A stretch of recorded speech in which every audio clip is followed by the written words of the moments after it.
Hello, I'm Jessica Knight and I'm going to be reading 2 poems that I've been working on while in home isolation. The first one is called I Am a True Angst Teen Poet at Heart, I Am Very Sorry. If there were photos from all the way back then, they would show us drunk and in a muddle, or my head turned in your direction, waiting for a sign you felt the same.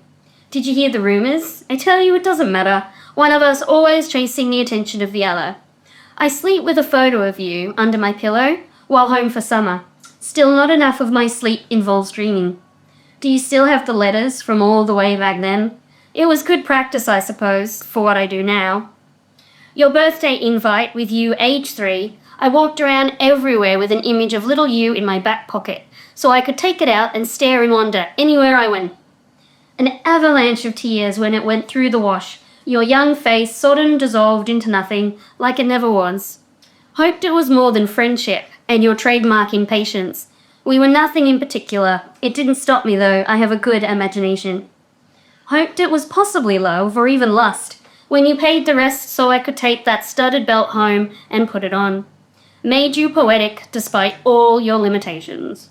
Loud laughing to cover the confusion, questions I know how to answer, but wanted to hear you say, anything something, anything something. Instead, I'm at your house party, in the bath, with the beers and the ice, freezing cold and grabbing at your body to try and get out of another situation I let you put me in. They were zombies, yes. The flesh was hanging from their bones. I helped them through a half-open window. They stood before me, all unsteady. I got them to remove their torn and bloodied clothes, cheerfully did their laundry. They were the undead became my friends. I wanted to tell you that dream when I woke up, tell you something like the zombies are us, without each other. But you had left for work already, so I wrote a love note on your pillow and cried on the tram from Brunswick to Southern Cross train station. A concerned-looking lady asks if I'm okay, but I sniff and smile in reply before looking away. Least of it all is the fact that you got a good girl to turn her twisted little back on God for a taste of you. Took the drawing down, posted your hat back with a 3-page letter, proceeded to make you poetic in spite of all your limitations. I can't stop reading, my handwriting so much black ink. Oh God, it was fun. We put on quite a show. There are moments now while drinking with new friends. My imagination flickers to vengeful. If I had another chance, my teeth pressed down hard on some ice as I consider other things I could have used my teeth for.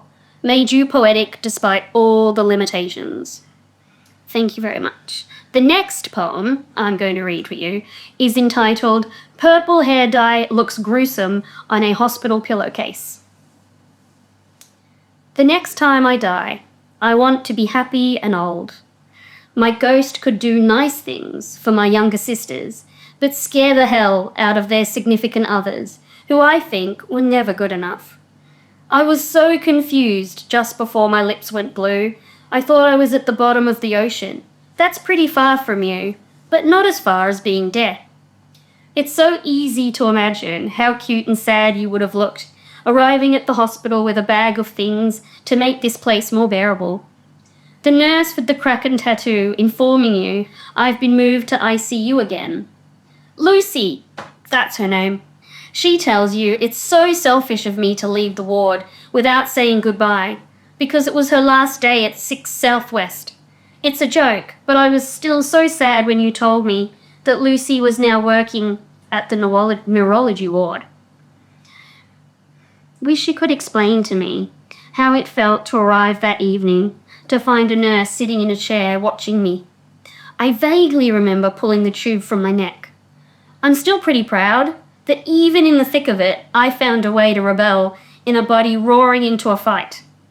Anyway, the nurse was supposed to be observing me as I lay undreaming for their entire 8-hour shift. Such attention, just how I like it. All eyes on me. A performance unscripted, yet completely compelling in exquisite calamity. You took over sentry duty so she could go and pee and get something to eat. What were you thinking as you sat with that coat I like, hugging your shoulders, you sitting with your face focused on me? My 34th hospital bed? Some choice swear words, maybe? Or perhaps you were just too tired for even thinking about what a reckless little twit I am. I imagine it was along those lines. Now here I am. I can dress myself and sit up straight, know my name. I'm strong enough in the mind to give you a hard time. Such a hard time. I feel so angry and cannot sleep sometimes. I get stomach aches and chest pains. I think it's happening again. I'm dying. It's like as soon as I relax, it's going to grab me again. I had such plans for what I'd be when I came home. Should we get a cat? I was going to be nice or nicer, which is weird because I wasn't really nice before.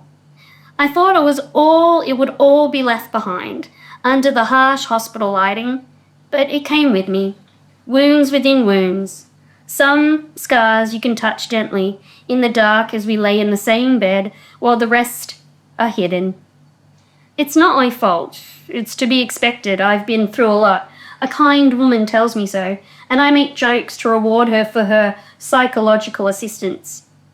I would not be surprised if some nights you look at me while I'm sleeping and think something tender and sweet for the 100th time. Something like, "God damn it, you silly little bitch. I deserve it."